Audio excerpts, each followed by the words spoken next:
आदाब, मैं फ़िरोज़ अहमद फ़ाइज़ हाज़िर हूँ आज जॉन एलिया की एक गज़ल लेकर। गज़ल देखें। तंग आगोश में आबाद करूँगा तुझको, तंग आगोश में आबाद करूँगा तुझको, हूँ बहुत शाद के नाशाद करूँगा तुझको। फ़िक्र इजाद में गुम हूँ मुझे गाफिल न समझ, फ़िक्र इजाद में गुम हूँ मुझे गाफिल न समझ, अपने अंदाज़ पर इजाद करूँगा तुझको।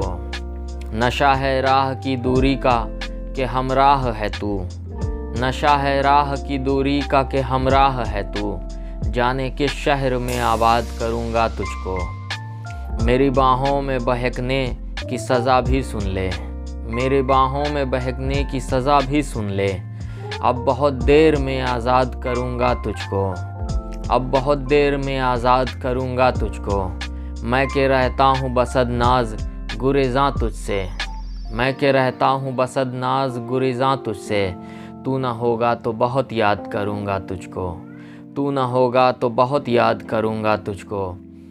दोस्तों, जॉन एलिया की गज़ल का कोई भी शेर आपको याद हो तो कमेंट बॉक्स में लिखकर हमें ज़रूर बताएं। आदाब।